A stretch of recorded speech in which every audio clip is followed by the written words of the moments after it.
बदलते समय के साथ आधुनिक तकनीक ने जहां हमारी जिंदगी आसान कर दी है, तो वहीं एक चूक या अनदेखी हमारी मुश्किलें बढ़ा भी रही है। ऑनलाइन जालसाजों का जाल बढ़ चुका है। आए दिन ऐसी खबरें सुनने को मिलती हैं कि आपका एटीएम कार्ड आपकी जेब में है और आपका अकाउंट खाली हो गया है।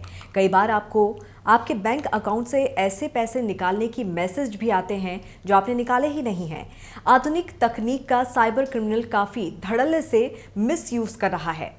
आजकल बैंकिंग जितनी आसान हो गई है, खतरे भी उतने बढ़ गए हैं।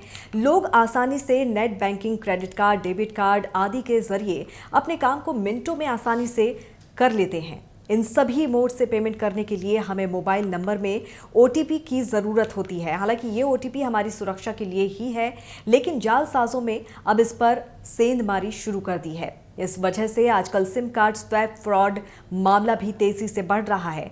आपके मोबाइल में लगा सिम कार्ड बिना आपकी सूचना के बदल जाए और उससे आपका बैंक अकाउंट खाली हो जाए तो आपको पता भी नहीं चलेगा, क्योंकि जब भी आप कोई ट्रांजैक्शन करते हैं तो बैंक आपको एसएमएस भेजकर सूचित करता है, लेकिन जब आपका सिम ही स्वैप हो चुका है तो ये सूचना आप तक भला कैसे पहुंचेगी। सिम को बदलकर किए जाने वाले फ्रॉड को सिम कार्ड स्वैपिंग कहते हैं। आजकल साइबर क्राइम में इसका बखूबी इस्तेमाल हो रहा है और लोगों के अकाउंट खाली हो रहे हैं और उन्हें इसकी भनक तक नहीं लगती। इस फ्रॉड में अपराधी आपके मोबाइल के सिम कार्ड को अपने नकली सिम कार्ड से बदल देते हैं। इस काम के लिए वो टेलीकॉम सर्विस प्रोवाइड करने वाली कंपनी से दूसरा सिम एक नंबर पर ही जारी करवा लेते हैं और फिर आप उनकी जालसाजी के शिकार हो जाते हैं। साइबर क्रिमिनल लोगों की निजी जानकारियां चुराने के लिए नई नई तकनीक का इस्तेमाल करते हैं।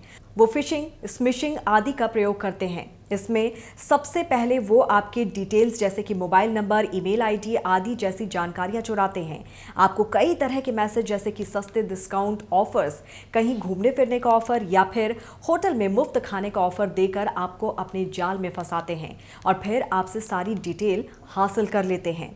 आपका फ़ोन नंबर, आपका ईमेल, वो यहाँ तक पता लगाने की कोशिश करते हैं कि आपका किस बैंक में खाता है। कई बार ऐसा अपराधी झूठे केवाईसी अपडेट के नाम पर आपका पैन कार्ड और आधार कार्ड नंबर तक हासिल कर लेते हैं और फिर इन्हीं कागजातों का इस्तेमाल कर वो मौजूदा सिम को बंद कराकर उसकी जगह नई सिम एक्टिवेट करा लेते हैं और फिर आपके खाते से सारे पैसे उड़ा लेते हैं।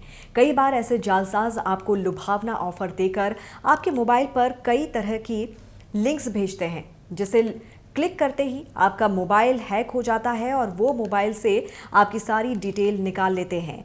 ऐसे साइबर क्रिमिनल अब तक लाखों लोगों को चूना लगा चुके हैं। साइबर थाने में ऐसे हजारों शिकायतें रोज मिल रही हैं। आखिर आप किस तरह से ऐसे जालसाजों से सुरक्षित रह सकते हैं, इसके लिए कुछ सावधानियां बरतने की बेहद जरूरी है। जब भी जालसाज नए सिम को एक्टिवेट कराते हैं तो ऐसी स्थिति में पुराना सिम इनएक्टिव हो जाता है।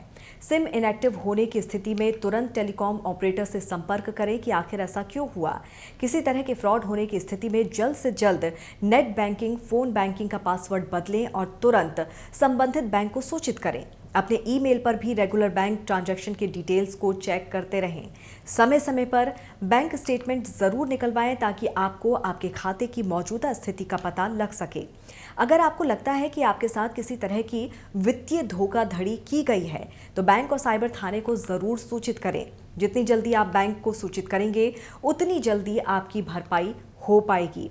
थोड़ी सूझबूझ और समझदारी दिखाकर आप साइबर क्राइम को सुरक्षित रख सकते हैं।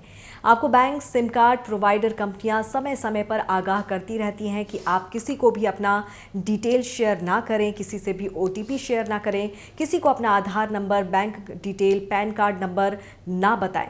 किसी तरह के ट्रांजैक्शन में आप अपनी ओटीपी किसी के साथ भी कतई शेयर ना करें। इस डिजिटल युग में हम अगर थोड़ी सावधानी बरत लें तो धोखे से बच सकते हैं। हमारा पैसा सुरक्षित रह सकता है।